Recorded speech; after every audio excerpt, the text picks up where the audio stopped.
To unmute myself.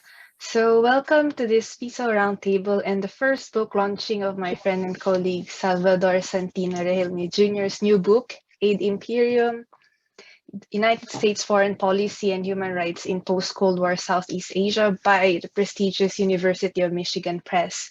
My name is Carmina Untalan. I'm a specially appointed assistant professor from Osaka University, and I will moderate this panel. So today we have a very interesting combination of panelists from different disciplinary backgrounds and professions who will share their insights and reflections about Aid Imperium. So each panelist will have 10 minutes, and the rest of the time will be allotted for Q&A and discussion. For the panelists, I will signal you on the 8th minute, and we want to keep the time quite strictly so that we have enough time for discussion. And for the audience, please feel free to type your comments and questions during the discussion, and I will diligently collect them for the Q&A. Before giving the floor to Santi and the panelists, I would like to briefly introduce the author. I'm sure if you Google Santino's name and you'll find an endless list of his accomplishments. I'll give a very brief one here. So Santino Regilme is a tenured university lecturer in international relations and human rights at the Institute for History, Leiden University in the Netherlands. Aside from his new book, Aid Imperium, he is also a co-editor of a forthcoming volume, Human Rights at Risk, International Institutions, American Power and Future of Dignity by Rutgers University Press, and co-editor of this book that I really like, American Hegemony and the Rise of Emerging Powers by Routledge.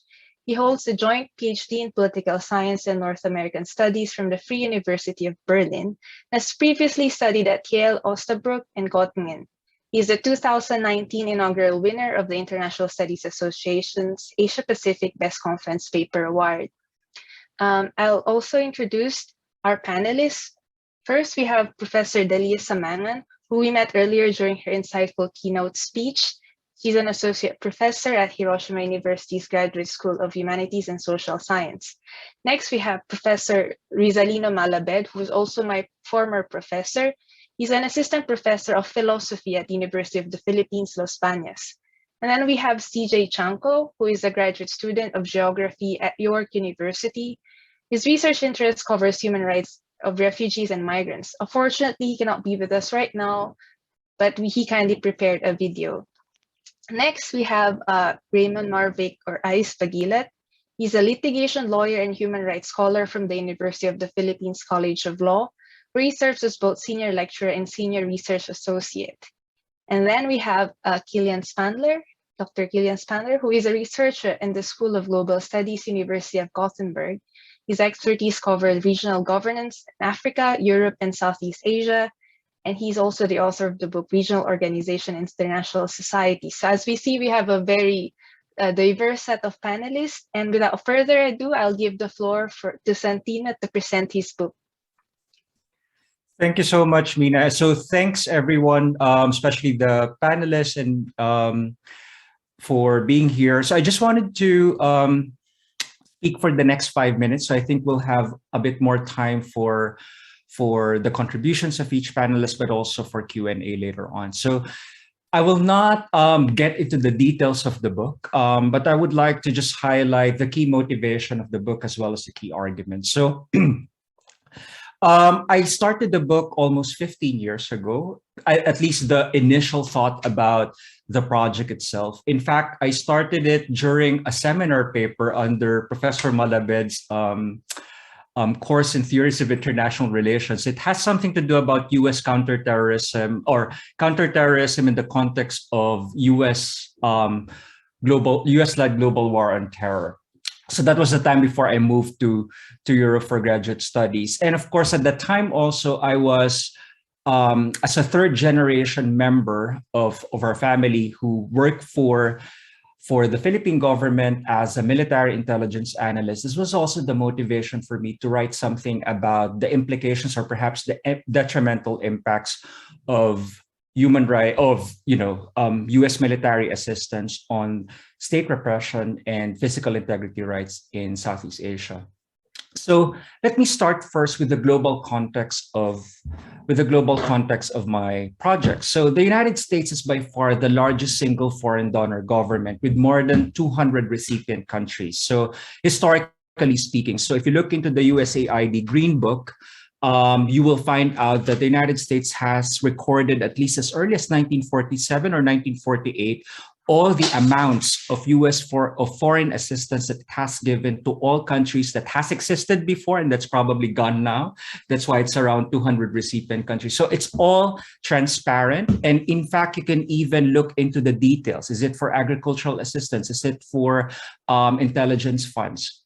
Now, the main legitimating discourse for U.S. foreign aid is really about, at least in the last two to three decades, and even in the context of the global war on terror, was really about human rights and democracy promotion. I'm not claiming that it was really for human rights and democracy promotion, but let's just say to the point that that was the dominant dominant master narrative of post-Cold War US foreign policy. Yet this kind of legitimating discourse has been under assault in recent years.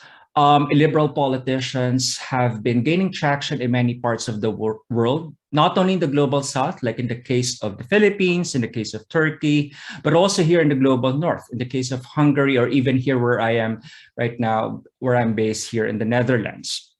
Now, in most theoretical debates in the social sciences, perhaps in development sociology, in development economics, and to some extent more recently in international relations, foreign aid is usually characterized either as good or bad for global south countries. So it seems to be quite divided in these two camps, particularly in terms of various types of political consequences. It can be for economic development, for good governance, or even human rights. And of course, you can disaggregate what kind of human rights you might be referring to. In this book, in Aid Imperium, I aim to dispel this often simplistic and blatantly ideological characterizations of foreign aid and its transformative consequences in recipient countries. So I hope that I was able to challenge this conventional wisdom, which often implies that material resources have inherent properties, thereby making it either good or bad for recipient countries. My theory, so the theory that I offer in the book is called interest convergence theory of foreign aid and human rights.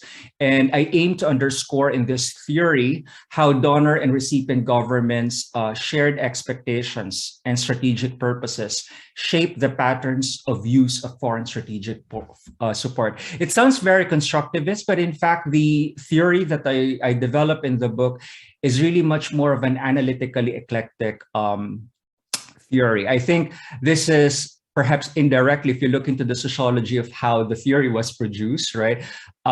This book developed from a PhD dissertation in which you have three dissertation members who come from different traditions. So my chair was a student of Went at Chicago who is a blatant constructivist.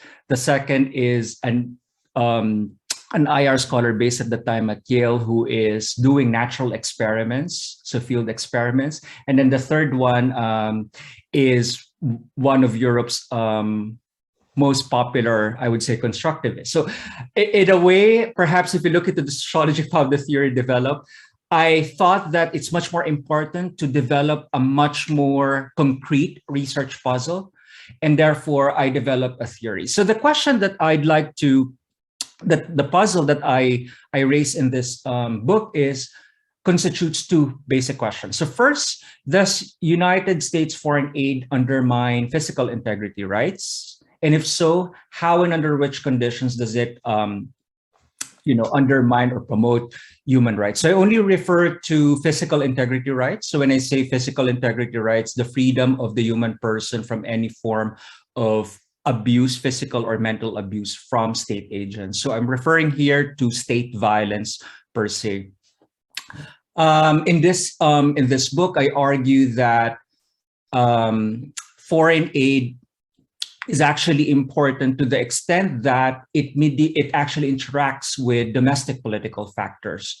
If the converging interests of donor and recipient governments are focused on a wide range of purposes. So for example, socioeconomic development purposes, but also militaristic purposes, as it was in the case in the early post-Cold War years in the 1990s. Plus, you have a strong domestic legitimacy in the recipient country.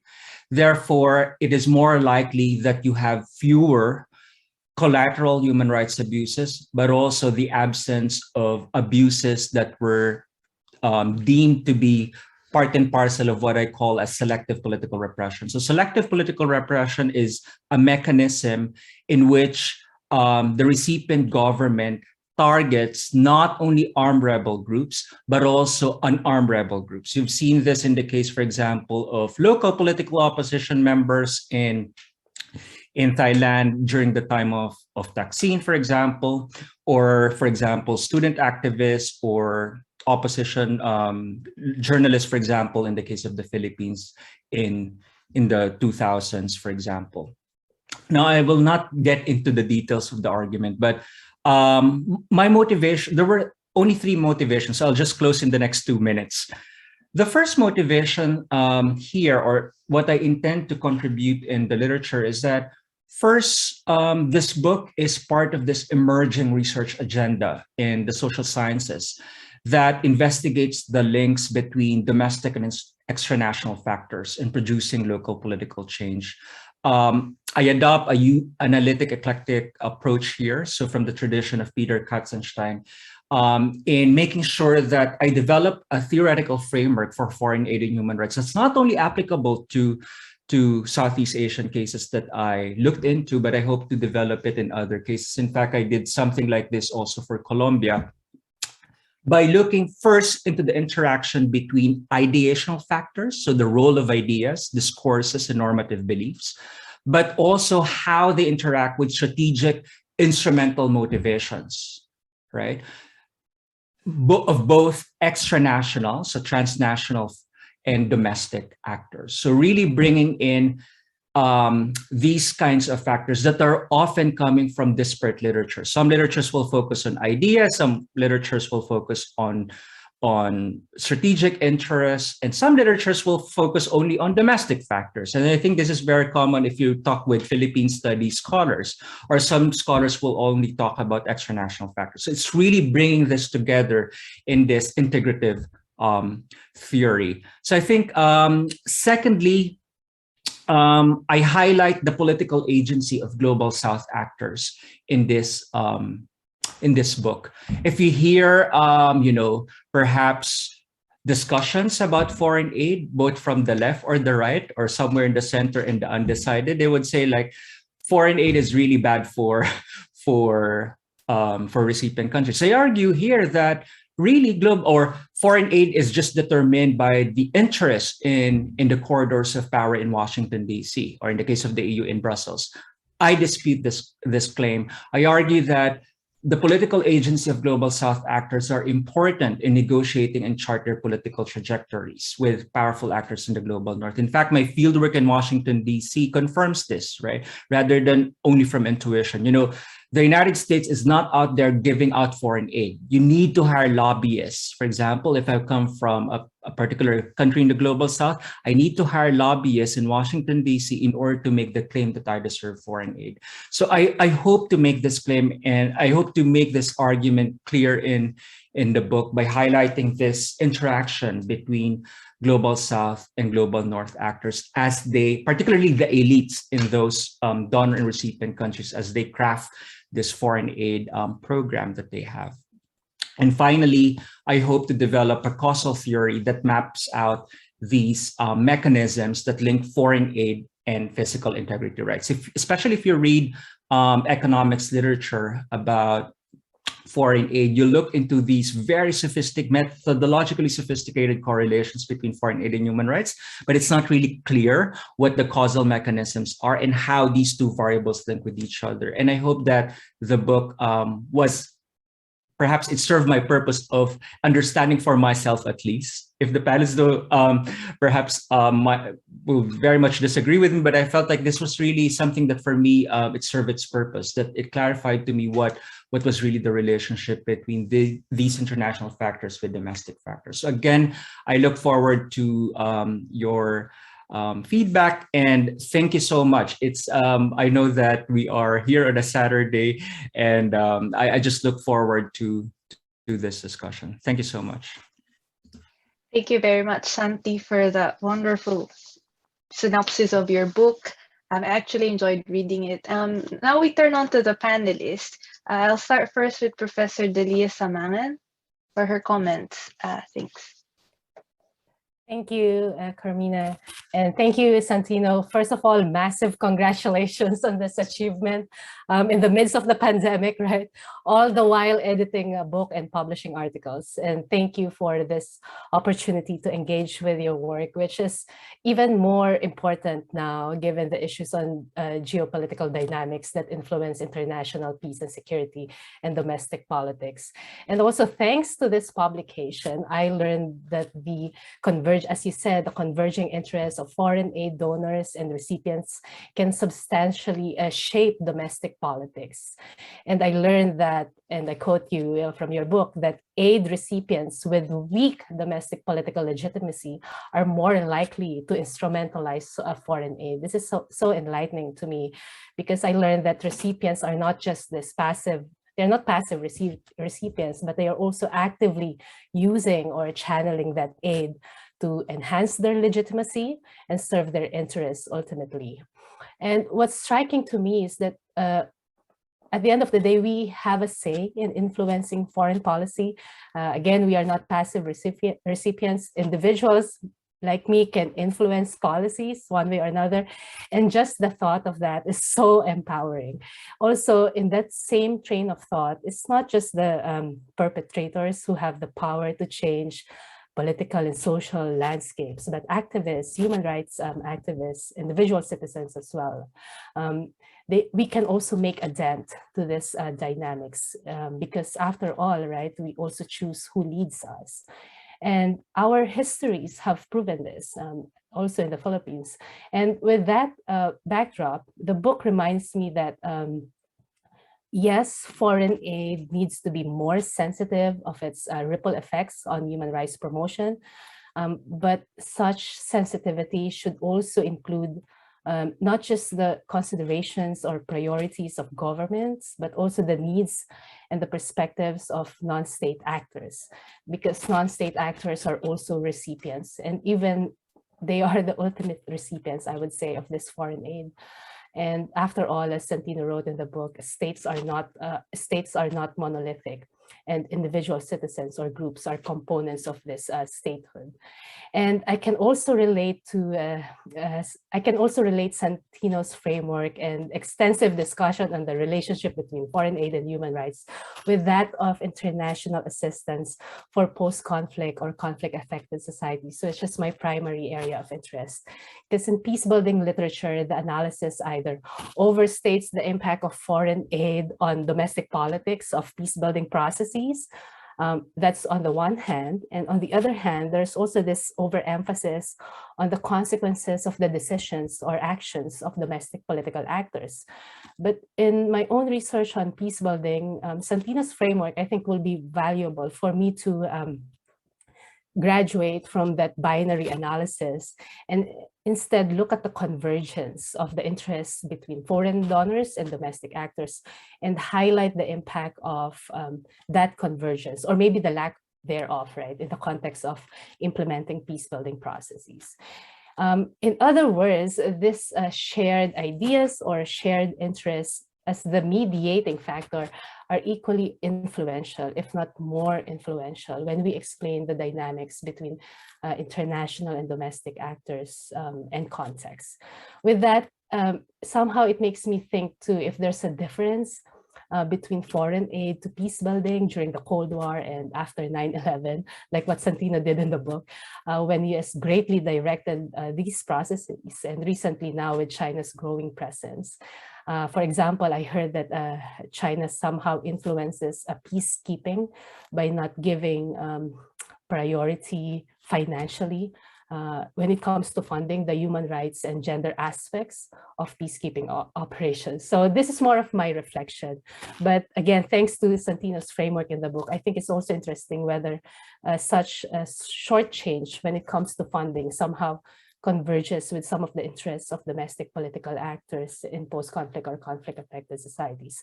I remember when I was conducting my interviews in Cambodia and Timor-Leste, there were complaints of how foreign assistance was channeling so much money to sending human rights experts to the recipient countries instead of using those funding to build the very capacity for ensuring that human rights are protected and promoted even after the exit of the internationals. So these technocratic tendencies in peace building, I realized, could be caused by this lack of shared interest between donor countries and recipient countries. And this framework that in the book unpacks for us in detail is really useful, not just in the relationship between foreign aid and human rights, but also in other international and national and external and internal dynamics. And there's another aspect of the book that really resonates well with me, which is the contention with regard to analytic emphasis on quantitative aid data. And Santino was really successful in convincing us that our analysis must go beyond quantification. Although this quantitative data, of course, they do provide us with a broad overview of where aid goes, who gives aid, an analysis of this shared public discourses can enrich our understanding of such dynamics. And this could be done with a qualitative analysis of policy preferences of both donors and recipients. And Aid Imperium was successful in highlighting the importance of complementing quantitative data and analysis with that of qualitative data and analysis. Santino also did this, I believe, with such sophistication that he employed a multi-level analysis from macro to meso to micro levels of analysis. And in doing so, illustrated to us that such multi-level analysis can benefit from different methodologies. What I also especially love about the book are the policy recommendations that Santino presented, particularly in the concluding chapter. And I really like the way how specific these recommendations are, because personally, I find it really challenging, at least in my own research, to translate the conceptual critiques that I write about into concrete and palatable policy recommendations. But for someone not in the policy side like me, the lesson that Santino highlighted about scoping the domestic state repression in the global south really resonates with me. And again, this is applicable for many other issues, either domestic or international. And the book also covered the state of impunity in the Philippines. And I completely agree that foreign aid should recognize and really work around the possibility that such aid can support or even reinforce such culture of impunity, right? And given this possibility, and this is where my question starts, Santino, I'm curious if there has been evidence that shows that the outcomes of this foreign aid can last long beyond the government that received the aid or beyond the political life of the domestic actors involved in that government.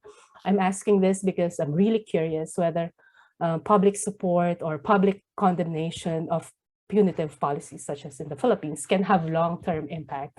And if they do, and to put it simply, do foreign aid received during the time of a specific administration can influence future administrations and the overall governance system of the recipient country? And that's my question, my only question. And finally, to the audience, please buy the book or ask your supervisors or your libraries to buy the book. Thank you so much.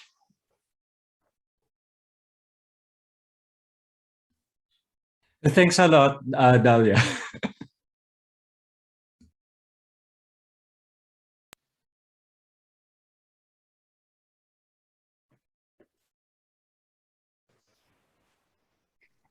Okay. Are we good? Okay. Thank you very much, Professor Simangan. Before Santi will comment towards the end, I suppose. Okay, so let me call on the next panelist, my former professor, actually, Professor Rizalino Malabed, for his comments. First, let me share my screen. I'll just play it. Ayun. Nako. Technical difficulty. Ayun. Play. All right. Magandang hapon sa ating lahat. Masaya ako na nandito kasama ang mga dati kong estudyante na ngayon yung mga successful colleagues, si Santi at saka si Mina. Pero at the same time, I conflicted din ako. On the one hand, I feel proud of what they have achieved. And on the other hand, I feel insecure that they have bettered me. And so I will bury and repress this this traumatic ambivalence and go on and read a text that I have prepared in order to limit myself to the mandatory 10 minutes. It has been a while since I did any IR research. This is because I have gone back to reading and writing philosophy. Thus, perhaps unfairly and without regard for any benefit to the IR discipline, I read Santi's book as a philosopher. Luckily, I believe in the notion that philosophy is conditioned by truth procedures such as politics, and the worst that I did is to think the Imperium.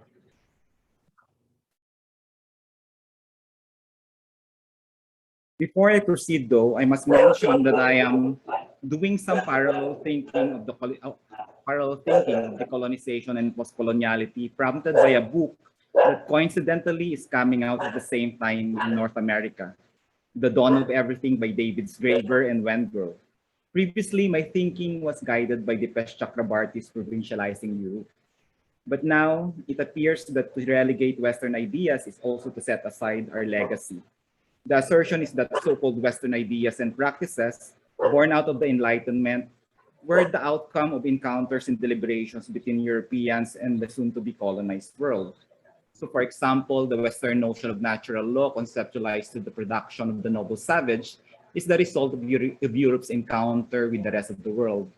And this is actually surprising. Liberty and equality, solidarity, the ideals of the French Revolution of the end of the Enlightenment are born of the dialogue with indigenous Americans in the North American colonies.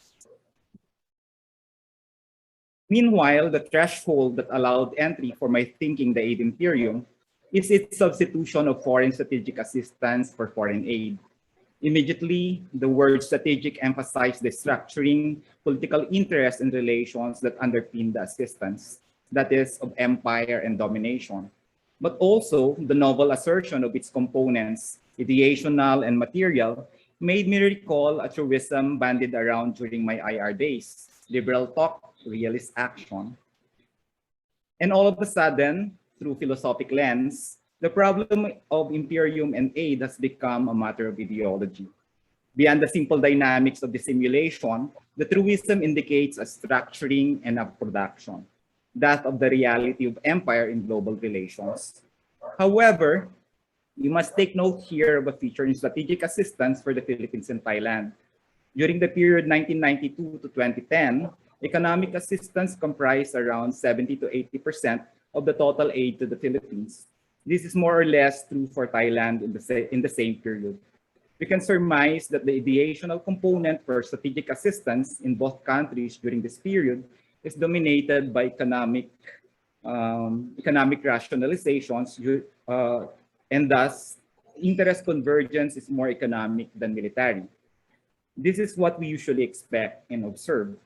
We must note here also that this is not true for Thailand in the previous decade of democratization, when military assistance trumped economic assistance 2-1 at its peak. Let us deploy here a simple model of the structuring of reality from Jacques Lacan and Slavoj Žižek. It is basically how we are conscious of and come to know what exists. The real is how things are in themselves.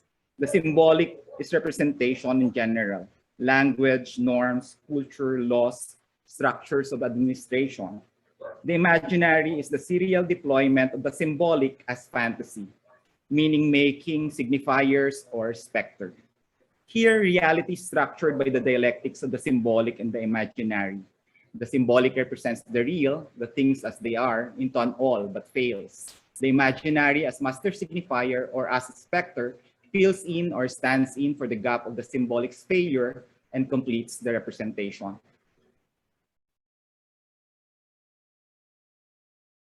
We can then apply the model to the foreign strategic assistance problematic.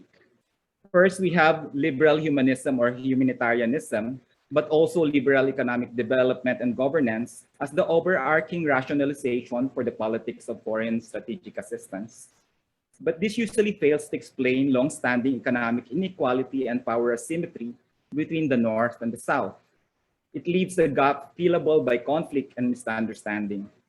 Instead, this gap must be filled in by meaning-making that fosters cooperation among the unequal and that preserves the situation.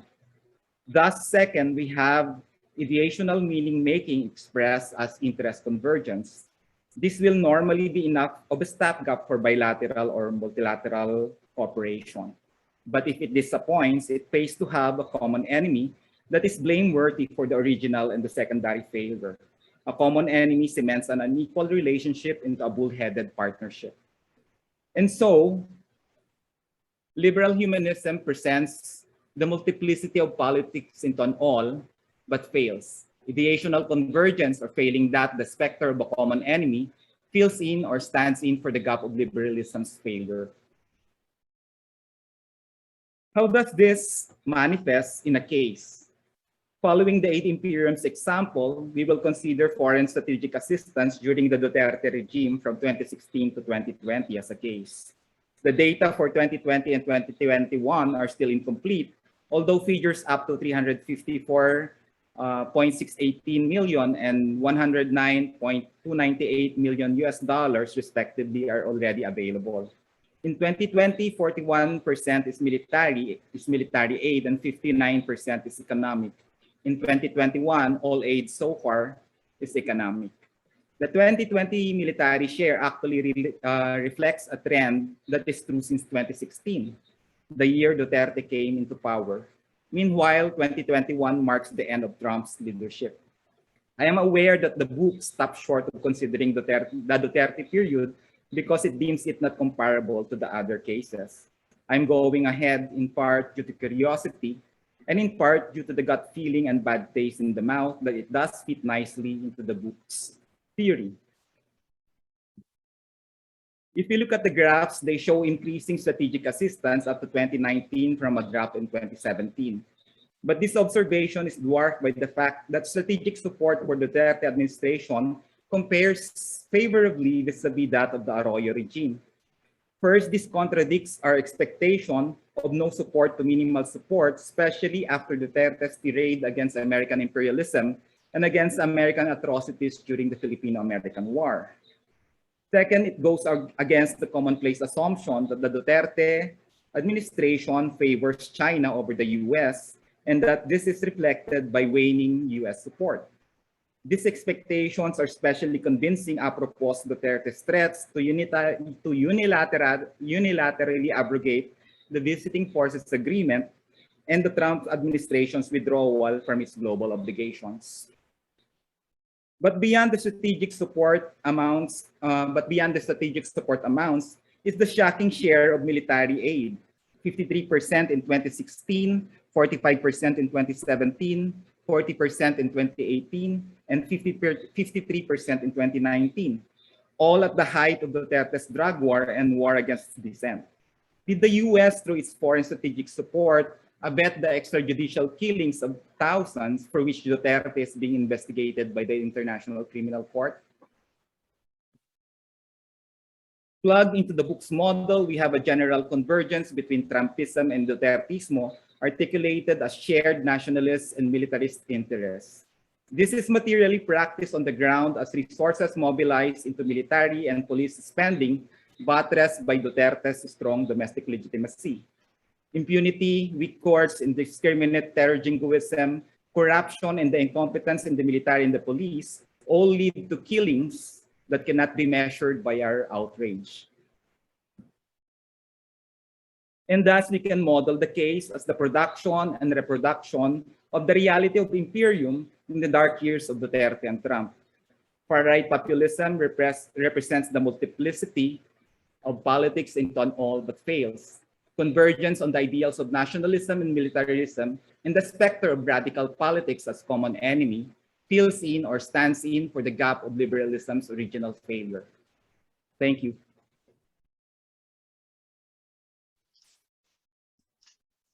Thanks, Jong. Salamat. Sharing. Ayun. All right. Okay, thank you very much, Sir Jong. The third speaker will be CJ, and as I said, you won't be here, so maybe I can just play the video that. Okay, so they're already playing the video. Okay.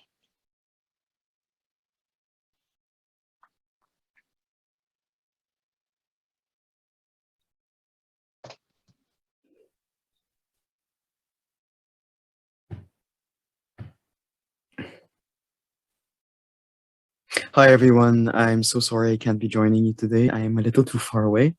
I'd first off just like to thank Salvador for the opportunity to review his book. So I'll just be sharing some of my brief thoughts on the book, Aid Imperium, US Foreign Policy and Human Rights in Post-Cold War Southeast Asia. So the impacts of foreign aid on human rights promotion has at best a mixed record.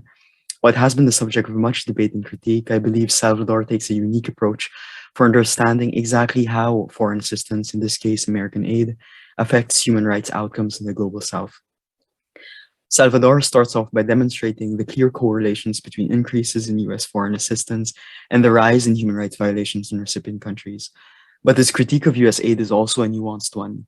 Central to Salvador's account is the role played by policy elites in recipient countries and the relationship with elites in the donor country. What affects human rights outcomes, in other words, is the convergence or divergence of their respective interests. To illustrate his argument, he takes Thailand and the Philippines as case studies of the actual impacts of US foreign strategic assistance. By foreign strategic assistance, the term encompasses both material, that is military or financial aid, and the discursive elements attached to human rights promotion and legitimacy building in the recipient country. Two major historical moments come up for analysis. First, the 1990s, in retrospect, a decade of fleeting post-Cold War optimism in the possibility of aid's role in promoting human rights. And the second period, the post-9/11 war on terror. The book draws on quantitative methods, even as it is theoretically informed by authors like Amitav Acharya, who emphasizes the agency of actors in the global south. In that sense, Salvador's work promises to be a major contribution to the literature that emphasizes the role of smaller countries in pulling the puppet strings and even influencing superpowers. Indeed, what I find most interesting is his account of the instrumentalization of aid by local elites to bolster their own domestic legitimacy. In both Thailand and the Philippines, for example, those elites would mobilize the American obsession with the war on terror to negotiate for increases in aid that would coincide with rampant human rights violations against political dissidents and civil society. This was, of course, often contrary to the stated intentions of American foreign policy, whose own reputation has been damaged in practice. But even during moments when interests appear to converge around the importance of human rights and democratization, for example, between the Aquino and Obama administrations, weak judicial institutions and a culture of impunity would hinder reform efforts in the Philippines. In fact, Southeast Asia is a clear example, if ever we needed one, that goes against liberal assumptions that aid, economic development, and human rights, or respect for human rights, necessarily go hand in hand.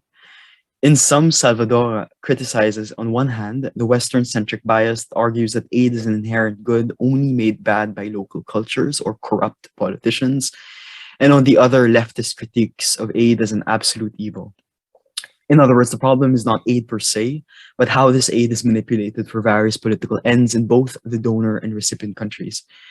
Aid Imperium will no doubt have broader applications for other global south contexts in Latin America, Africa, or the Middle East. I was, however, left wondering what alternatives Salvador might have in mind for countries in the crosshairs of an emerging Cold War, where aid will be, as it always has been, an instrument of foreign influence, as we saw in the vaccine wars throughout the pandemic. In a world where economic and military might ultimately and unfortunately still structure the premises of the international order, the vacuum left behind by the United States and the West in general will be filled by other superpowers, this time with no longer even the pretense of defending human rights or universal values. What will their aid imperiums then look like? I'm not optimistic. Thank you.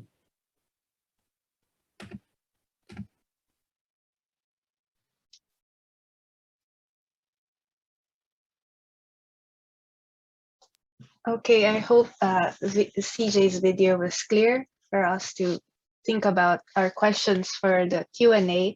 I'll call the next panelist, attorney Raymond Baguilat. You can have the floor. Thanks. Thank you. So first, allow me to thank the author, Salvador Santino Regilme, for this opportunity to share my perspective on his proposition that was eloquently explained in the book. I hope that it would allow the readers to critically examine the myth and rhetoric surrounding Western-led interventions in the Global South. With that, allow me to extend this further from the perspective of a member of an indigenous community, an advocate for the marginalized sector, and a member of the academia. Currently, the Philippines has been the hotbed of human rights violations, touted as the deadliest country for land and environmental defenders. In the midst of the pandemic, 29 killings of land and environmental defenders in the country have been recorded last year. And some of the people who have died were actually my friends defending their ancestral domain. Extrajudicial executions have also been a problem with the rise of cardboard justice and the prevalence of stories of nanlaban or police justifying self-defenses as a reason for murder. This led to the Human Rights Council to adopt resolutions calling for the Philippine government to ramp up actual and effective investigations. But TJKs persist despite COVID-19 lockdowns. Again, as of September 2020, the Duterte administration officially admitted that there had been no less than 5,903 drug-related deaths resulting from anti-drug operations. Distressingly, the death figure could even be higher, for according to the UN Human Rights Council, the death rate could be from 8,663 to up to 3 times more if the country's figures from several rights groups are considered. As mentioned, EJKs persist despite the COVID-19 pandemic, leading the International Criminal Court to formally investigate President Duterte and others as to their alleged crimes against humanity. The Philippines post-Cold War was depicted to be in turmoil as it attempted to recover after the Philippine People Power Revolution in 1986. By the time the Cold War ended, West Point-educated Fidel V. Ramos became the president, and along came the efforts to mainstream human rights. However, by tying human rights with economic aid, human rights development became inorganic. It became transactional, and with it followed the ebb and flow of the donors policy, which was also reflected in the book. The most problematic policies in the country, the dictatorship of Ferdinand Marcos and his declaration of martial law, as well as the war on drugs, may be traced actually from American policies. The former owing to the anti-communist policy of the US, and the latter following the Nixon war on drugs, that was sustained and amplified by Reagan and H.W. Bush, Clinton, and the second W. Bush. By allowing aid to be tied to other overarching policies to the detriment of human rights, it seems to be sending a signal that human rights may take a backseat in relation to the supposed higher values like security. By tying aid to other interests, finance appears to be the single most important consideration. As such, domestic policies, corruption, and rent-seeking behavior in the country should indeed be further analyzed. Because caught in the middle are people on the margins. who post-1986 were still reeling from the effects of militarization and the absence of an effective rule of law. Echoing the late Professor Richard Claude, the Philippines after the Cold War was also in turmoil, but towards a turmoil of life and not death, was therefore moving towards a more human and humane way of developing society and political community. Unfortunately, making human rights contingent on economic aid made these developments inorganic, and the country's pivot to China is emblematic of this shift. China, who recently promised progress through the reconstruction of conflict-torn Marawi in Mindanao and the development of dams such as in Kaliwa in the Sierra Madres, show this. All this failed to properly gather the consent of the peoples affected. China also threatens to be an important player in the Philippine national elections, with leading presidential candidate Bongbong Marcos, son of dictator President Ferdinand Marcos, recently meeting with a Chinese envoy to the Philippines. Lamentably, those who call foul are claimed to be insurgents. For example, IP groups who cry against development aggressions have been tagged as members of the New People's Army, the Philippine Communist Rebel Group. With this, can we therefore rely on aid to start democratizing and developing human rights? Again, I would like to echo Professor Claude. International aid is admittedly essential in assisting human rights protection in the country. However, this should not be tied to anything other than to establish a just and humane society. That should be the end goal in itself. If not, it would only discount human rights as the highest value that should be achieved. Further, there should be recognition that efforts should be multi-directional with attention to bottom-up processes that advance grassroots participation. You cannot just focus on the military or police brass or members of the government when it comes to human rights development. Aid should primarily be directed to local communities. And towards this end, non-government organizations should be treated as good facilitators who will begin these grassroots efforts. Lastly, if minded to truly determine the effectiveness of human rights aid programs, it is submitted that states such as the United States should provide their aid programs to look at the existence of strong, independent, and critical NGOs, as well as educational institutions as a benchmark of a successful aid program that is tied to human rights protection. When NGOs and academic freedom are trampled upon in the guise of the war on drugs and anti-terrorism efforts, this highlights the slow deterioration of democracy in the country. This is considering the focus on mere government investigations as a measure of protection of human rights. Again, the submissions hope to add to the propositions of Dr. Regilme, which I believe would be critical, especially in a post-COVID-19 new normal. With that, thank you very much, and I'm looking forward to hearing the questions. Thank you. Thanks, Ice. Okay, thank you very much, Ice, for that. Now for our fourth panelist, we have Dr. Kilian Spandler from Gothenburg University. The floor is yours. Yes, thank you very much, and thanks to Santino for the invitation. It's great to be with you here and celebrate the publication of your book. And I think that you have delivered an important book, a book that challenges us to rethink the role of foreign aid for human rights, and by doing so situates everyday questions of the human existence in political dynamics of truly global scope. A book that provides really intriguing histories of US hegemony in Southeast Asia, but does so from a refreshingly trans-local point of view. And also a book that is really thoroughly researched, and the preface gives a taste of the scope of the endeavor, that the journey that you went on, as well as being theoretically extremely rich. At the same time, it's clear that for you this was not a purely intellectual exercise, and I think those factors taken together really make for a compelling read. And I think the book's true recipe for success is that it is theoretically ambitious, but at the same time also parsimonious. So in sort of the framework, you promise a grand synthesis to produce a theory that is multi-level, joining the domestic and the transnational level, and it's also integrative, joining material and ideational factors, as well as sort of structural and agential point of views. And that sounds really challenging, but I think you managed to reduce this complexity into a lean theoretical model that proves to have a lot of analytical purchase on the case study. So really well done.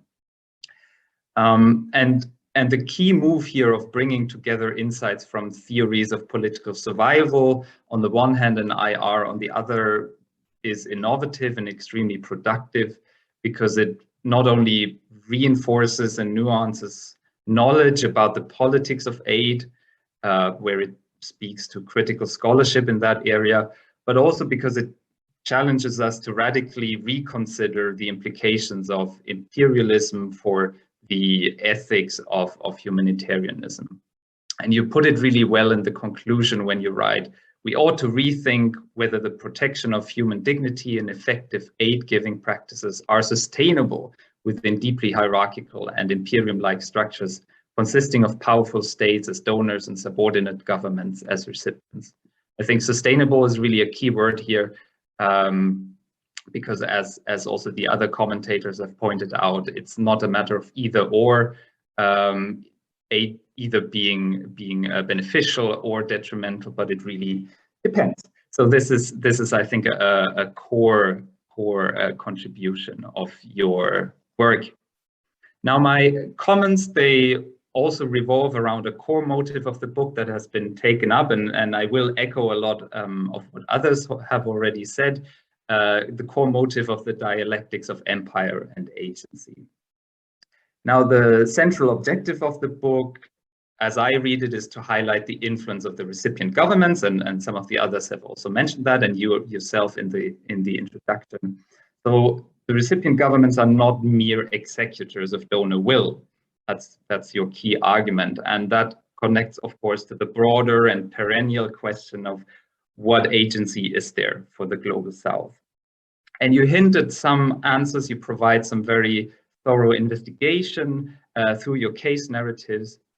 But at the same time, interestingly, the picture also remains somewhat ambiguous. And I would just, like to dig into that ambiguity in the discussion maybe a little bit. So on the one hand, you have governments who strategically frame their discourses in order to elicit external support, and they truly manage to shrewdly graft onto existing discourses and mobilize aid for their own idiosyncratic goals. But on the other hand, they also, in your case narratives, appear as not passive, but reactive in a sense. So sometimes the convergence almost seems structurally determined by changes in the hegemonic discourses that emerge from the US.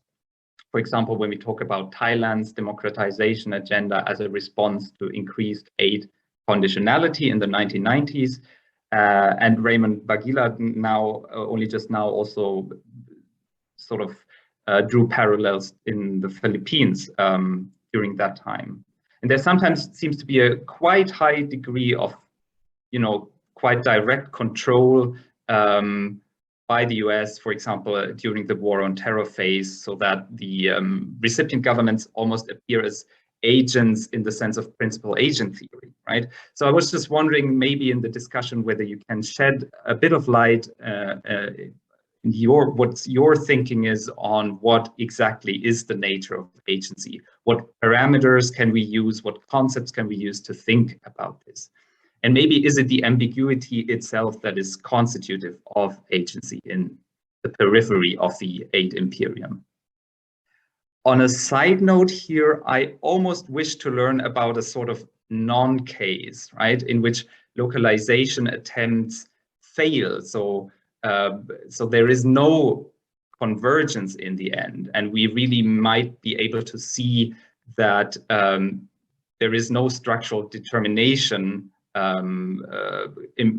that takes departure in the discourses of the global north.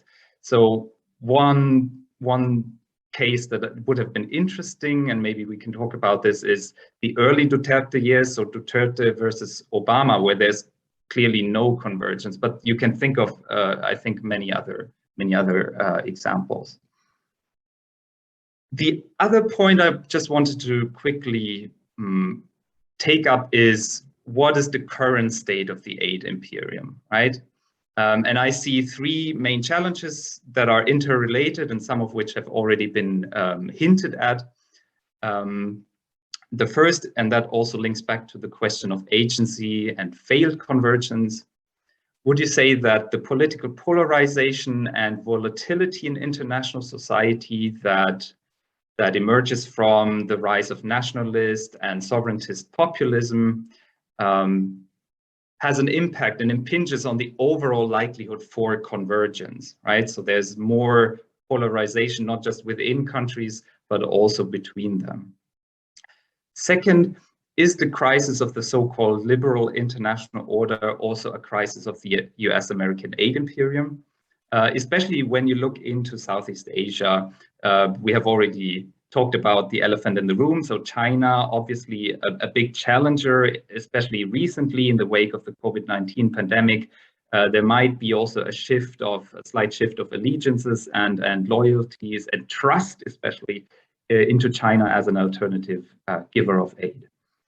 And finally, as a third point here, within Southeast Asia, you also, it's almost impossible to ignore the attempts at building up and shoring up national and regional capacities among states to take matters into their own hand. And you can see that in various sectors. So I'm studying humanitarian assistance and disaster relief, or disaster management, where you have a discourse of localization as well, but it means, more like this bringing aid closer to those people who are affected. But also you can think of economic initiatives that effectively exclude the US. So all of these are, of course, baby steps, but they could be read as reducing or attempts at reducing the asymmetric interdependence of Southeast Asian states within the aid imperium.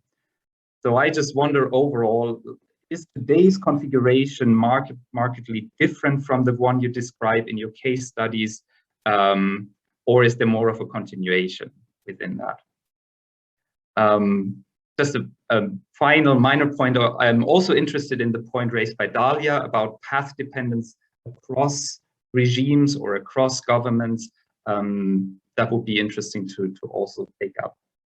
In general, it would be great and I'm looking forward to discussions, hearing some reflections on these issues and taking it further. But to conclude, congratulations on the significant achievement, and thanks for sharing your research with us. Thanks, Kilian. Thank you very much for that, Professor Spandler. I'll be the last panelist, and I'll keep this brief so we can have the questions. So I'd like to begin. I'm delighted to be here today to actually moderate and be a panelist on Santi's book launch. Actually, before the book was published, I was already following Santi's work on democracy, US hegemony, and human rights. And this book, I believe, presents a successful consolidation of his scholastic rigor and dedication to understanding the relationship between American foreign policy, human rights, and domestic politics. Tackling this relationship, I think, is essential, especially in the last decade, where the rise of right-wing populism and human rights abuse across the globe have led many to argue that we are witnessing a decline of liberal and democratic values. Indeed, many of the current analyses tend to depart, as Santi noted in his speech, from either an international or domestic political outlook. On one hand, we have the international discourse based on a decline of American liberal world order and purported rise of China, whose foreign policy have barely intervened with human rights issues, and even condoned it, as with the case of Hong Kong and Xinjiang. And on the other hand, we have domestic political discourse that concentrates on national leaders, such as India's Narendra Modi's crackdown on country's press freedom, Philippines' Rodrigo Duterte's war on drugs, and then we have Bolsonaro's Brazil, Putin's Russia, Orban's Hungary. The list goes on, really.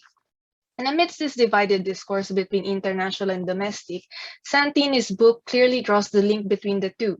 Indeed, he demonstrates that the international is inextricably linked with the local when it comes especially to human rights issues.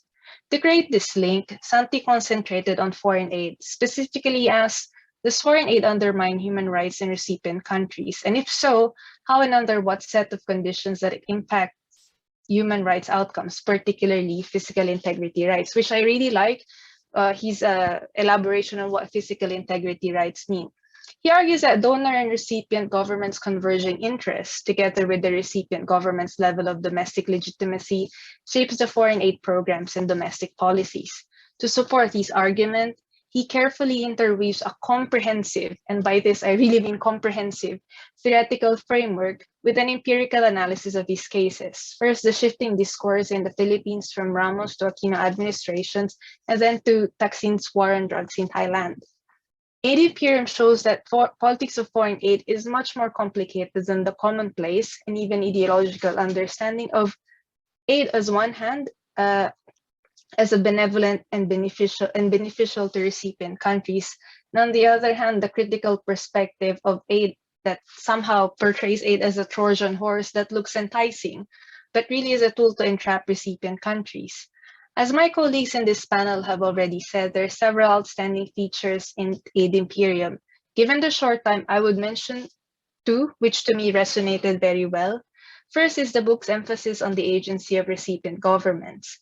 As Santi points out, the Global South is being portrayed as passive recipient of aid, and any mishandling of these generous gifts from the Americans is largely due to our cultural backwardness and corruption of the recipient country, rather than the negligence, hypocrisy, or even poor management on the donor side.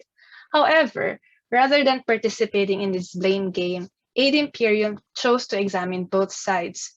First, by choosing the concept imperium rather than empire, which actually caught my attention, because empire connotes a unidimensional power flow. And second, through his theory of interest convergence.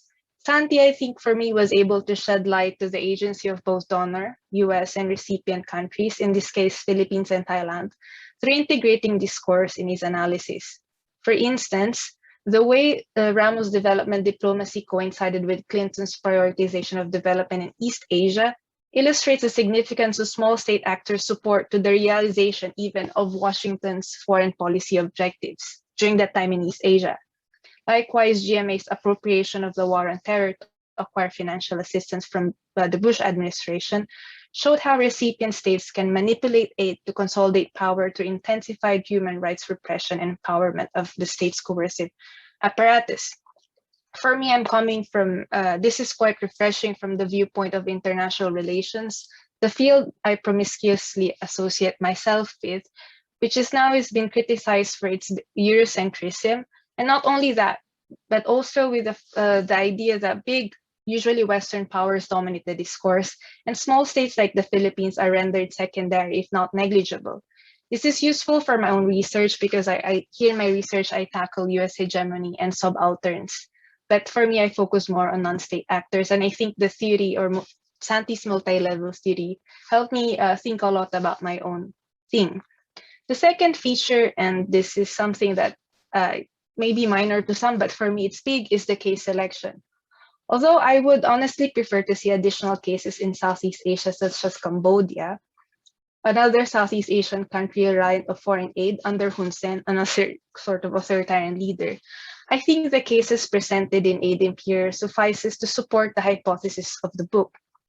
As a student or a young scholar who studies American presence in East Asia, I see the obvious absence of subaltern non-state actors and of actually Asian countries in the discourse. And I cannot help but notice how this region is eclipsed by the critique of US hegemony in the Middle East and Latin America. So I think the choice of Southeast Asia and Philippines and Thailand is actually good also to inform our colleagues and friends on the other side of the world that, hey, we exist.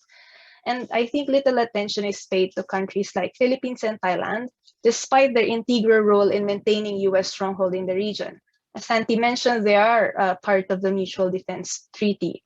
These two countries, save from some historical moments, such as the base issue in 1991 with Subic, figure prominently in terms of international politics, only in these moments, and also terrorism and all that. But their problems are usually couched within domestic political analysis. So Mindanao is only a problem of the Philippines, Okinawa is only a problem of Japan, but really they're international. Human rights abuse specifically are barely linked to what's going on outside, and that by I mean international. To make these issues salient in the international domain, I think is one of the major contributions of Santino's book. Ultimately, Aid Imperium provides us with a framework that could help us rethink human rights from a broader perspective that integrates both international and local actors, and maybe to extend with Ice's comment, maybe later on grassroots actors. It is also an invitation to recast the binary thinking about aid, and this is another favorite point of mine, to de-essentialize aid, if you may, from the hardened liberal or post-colonial perspectives. As the book showed us, aid is neither good or bad, because its trajectory and outcome largely depends on the actors involved. Having said this, Aid Imperium also provokes us to think about the multitude of agencies involved in shaping foreign and domestic policies. How do their interests differ from the central government, and how does this affect their treatment of aid? A question I have in mind, though, is about the rise of China, particularly what happens when aid does not have strings attached? What would human rights be in cases where a donor, primarily interested in capital investment, and a recipient is plainly in need of development aid? So there's no normative component, so to speak. How about the impact of foreign aid from other big donors, such as the European Union? And here I kind of remember how President Duterte rejected EU's foreign package some time ago. And I hope another thing is that maybe I need a little more convincing that that we might be overstating the role of aid in these current regimes. For example, in the case of post-Cold War Ramos, it may be that it was East Asian countries' turn to development that drove the discourse. Because during this time, US was only interested in the development of East Asia, and any military interests are actually devoted to NATO and the conflict in Balkans, although Clinton was also reluctant to deal with that. Also, while GMA's instrumentalization of the war on terror comprised only one aspect of her foreign policy, and here I'm reminded of the debates in the US Congress where they're actually reluctant to support GMA's regime, and also that very, sensationalized decision of GMA to release a truck driver, which angered Washington very much. In any case, this question might be beyond the scope of the project and does not in any way diminish the book's potential impact to scholars, development and human rights policymakers and analysts, and the rest of its readers. Ultimately, I feel that Aid Imperium, as an international relations person, is timely and necessary to broaden not only our scholarly understanding of human rights and foreign aid, but especially, I think, how intricately tied international and domestic politics are. And with that, I'd like to end. And yeah, congratulations, Santi, for your new book. Thanks. Thanks, Mina. Okay. Okay, back to me as the moderator. Thank you. So maybe I'll give a few time for Santi to make his brief comments with the panelists. Yeah, thanks a lot, Mina. So I'll just speak for 3 minutes so that we'll have more time for discussion. So I got so much from these discussions. Actually, when I got the go-ahead a year ago from Michigan that the book will be published, I promised to myself that I will no longer write anything about aid. And in fact, I'm working on different projects. But I felt with this panel discussion, I'm being pushed to write more and learn more, in fact. And there's a lot more to learn from this aid, but something that we can only wish within our lifetime. So thanks so much for all the feedback. I learned a lot from the feedback, and this is something that I will take away later on as I do our weekend walks here in later on. So, but let me just react on 3 points. So the first is about path dependence. And I think Dahlia raised, I cannot react to all of the points here, but let me just highlight 3 points. So the issue of path dependence, I felt that towards the conclusion, I alluded to the idea that aid will always have these tentative effects in terms of promoting human rights or basically denigrating human rights to the extent that we live in a world order that is mired in inequality, material inequality that I think I come from a very materialist point of view that mediates all these socio-economic differentiations and hierarchies. So yeah, from time to time, you'll have aid that will promote physical integrity rights, that will promote economic development, but it is something that is tokenistic.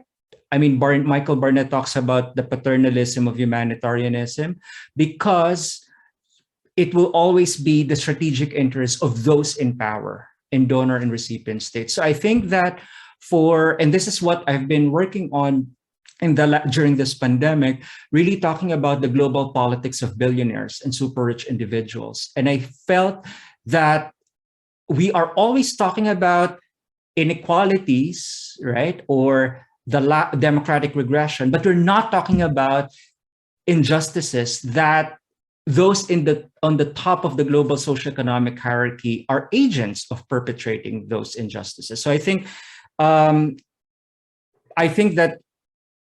the design of aid Imperium in itself is really unsustainable. And that's why I think in the last few sentences of the book, I alluded to that. So unfortunately, that's the case, right? And I think it calls for us to rethink what kind of world order, what kind of utopia do we really want? And I think this is more of a philosophical question or a question for political theorists too. Second, China, no strings attached. What does it do? My starting point is that foreign aid does amplify what the existing interests are in recipient states. There's a book by Lina Ben Abdallah, Shaping the Future of Power, also published by Michigan 1 year ago. So last year, she talks about China and Africa relations. I think it's a wonderful book. It applies a Foucauldian analysis, but it also shows that in the case of China and Africa, there might not be blatant normative discourses, but it just amplifies the elites or the emerging elites in China. You have a lot of these African students and scholars who will go to China and hopefully they'll come back and they'll amplify Chinese interests. This is nothing new. This is something that happened with Fulbright scholarships, with scholarships from Europe going back to their own respective countries. So I see here the interest of the amplification effect of Chinese interests. And the third point, I think this was mentioned also, what is the scope of agency? This is something that I felt I should have explicated further in the theorization, but I alluded to, so I used the term by Eric Grinovisky, who wrote an award-winning book about what he calls as FIBs, false intersubjective beliefs. So Eric Grinovisky from George Washington, and I use this term to the extent that you can still have cooperation even if some of your interests are diverging. And in the case of Duterte, sure, for example, in the public sphere, it was anti-China, but there's a lot of backroom negotiations that are beyond what we know here, right? So in fact, I hear some anecdotal evidence that in fact, these are contractors for the US military who in fact have more contracts than ever during the time of the last 5 years, right? Despite the fact that when you look into local media and international news outlets, you see that the US power in the Philippines or in South China Sea is receding, right? But you see on the ground that this is not the case. So there might be a case here of diverging interests in the public sphere, but really the strategic interests are played in actual policymaking table. I'll stop on that and I look forward to feedback and questions. Okay, in the interest of saving time, maybe I'll go to the question that are raised. They're sent directly to me. So first question is from Professor Philip Binondo. So the ASEAN as a region has one of the lowest rates of human rights treaty accession and ratification. Asia also remains the only continent without a region-wide human rights mechanism institution.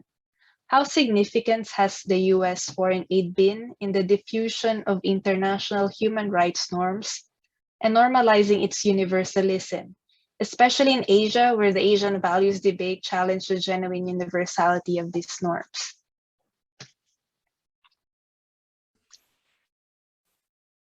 Yeah, can I respond or shall we collect questions, me? Actually, there's another question, but I think it's directed for ICE. Should I Okay. raise it too? Maybe we can all Okay. talk about it. Okay, this is from Riro Lopez. Hello, I would like to ask a question for Attorney Baguilat. In the earlier panels, there were a few discourse that dealt with decolonial perspectives. My question is, how does IP belief system relate to your understanding in the relation between aid and human rights? So I think everybody can address this too. Okay, so far only 2 questions. Okay, there's another one from Angelo Gutierrez. A great discussion. The aid imperium concept resonates heavily in the field of digital information and communications development.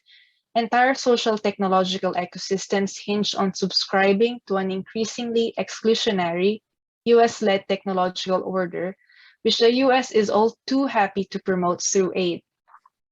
In this heavily path-dependent system, where donors have strong power over the global system's direction, what options do recipient governments have to establish their own independent positions other than rejecting the aid? So far, that's it. Yeah, thanks so much. Can I just answer the question about ASEAN? I know Kilian is an expert on ASEAN politics, but I wanted to say, though, that Emily Hafner Burton wrote fantastic scholarship on the role of treaties in human rights. And I felt that I'm very skeptical about treaties in general because treaties are signaling devices or signaling instruments, right? I mean, the work of Susan Hyde, published by Cornell a few years ago about pseudo-democrats' dilemma. Her puzzle was, why is it the case that even authoritarian leaders such as Putin and many others would invite international electoral observers only to find out that they know that they will manipulate the election. So this is the same dynamic with treaty accession. So I felt also that so how significant has US foreign aid been in the diffusion of international human rights? I think my stance here is quite similar to Sally Engel Mary, to the extent that the human rights vocabulary of the United States allowed us to actually empowered several individual civil society actors to basically push their own interests, right? So in the context of self-empowerment. So in other words, it becomes a self-empowering language. That is not to say that Global South communities don't have a human rights language. This is something that Boni Ibhawo, for example, and many others working on African human rights have been working on. Or Baka Mutua, for example, that in fact, a lot of Global South communities already have a linguistic apparatus for human rights, even before the French Revolution discourse of human rights. Even in Filipino, we have these terms of human rights, you know, from Karangan. There's a recent article in the Philippine Law Journal that examines the word human dignity, even before colonization. So I felt that it allows local actors to empower themselves. And I think the treaties, for example, starting from the International Bill of Rights, gives us a rallying point as a reference point for civil society actors to mobilize their interests. So so in other words, I'm cautiously optimistic, but I'm pessimistic about, you know, treaties in general or ASEAN Declaration of Human Rights. It's a good signaling device, but we should go beyond that.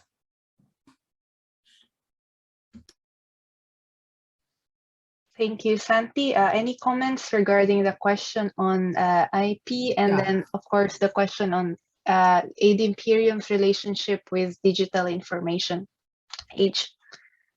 Yes, I think Ice relate. could respond Yeah. first to the IP. To Okay, the yes, go indigenous Ice. peoples. Yeah. First of all, allow me to say that I'm not speaking in behalf of the indigenous peoples communities in the Philippines, rather, but I'm speaking as one. So, in relation to that, I would like to say that the problem with issues regarding aid, particularly those directed to indigenous peoples communities, is that they always follow the idea of a protectorate relationship. And that the problem is that since it's mostly coming from people from the outside, they do not really look at the perspective of indigenous peoples groups. That's why we're trying to shift the way that we look at indigenous peoples as partners, rather than people who you are aiding because of your act of mercy. And that's something that's prevalent right now. So particularly in relation to environmental law, we're trying to see that there's a shift in the international aid, and looking at, and indigenous peoples are now being looked at as stewards of the environment. Therefore, they are not anti-development, rather they are meant to ensure that sustainable development would always be protected. So regarding the belief systems, it's something that we are radically changing right now. And with climate change as a big issue, we are now at the forefront of that changing mentality. And I hope that it also comes with the idea of aid provided to indigenous people's community, because so long as people look at indigenous people's communities as just recipients of aid because we are at their mercy, we couldn't be on the same level. And any participation with OE under that protectorate role would not be embraced by the community. Thank you. Okay, thanks for that, Ice. And Santi, any comments? Yeah, just a brief response to Angelo's question about digital technology. I think there are emerging research projects about this on the role of the US in the global governance of digital technology. I think this is something that's very interesting, especially with the role of the internet in domestic politics. So I felt that this is something that we can look into. But I think it's a completely different literature than what I initially covered. So I encourage all of us perhaps to read more about how the US exerts its influence. I think there's also path dependence influence in the case of the US, considering that the internet was primarily a US invention. And I think with the global governance institutions, I think Jan Artskolte, the former colleague of Kilian, who's now in Leiden, from Gothenburg to Leiden, is working on these topics. Okay, thank you very much. We have 1 minute or two maybe for any last comments from the panelists or Santi. Huh? Okay, maybe I'll do the last comments. Well, congratulations again, Santi, and I'm very happy with the turnout of the participants, and I hope the audience learned quite a lot from this discussion, and I encourage you, well, to ask your libraries to buy the book. Yeah, thank you and congratulations, Santi. Thank you so much to everyone. Thanks, Mina and the panelists. Thank you, everyone. Thank you, everybody.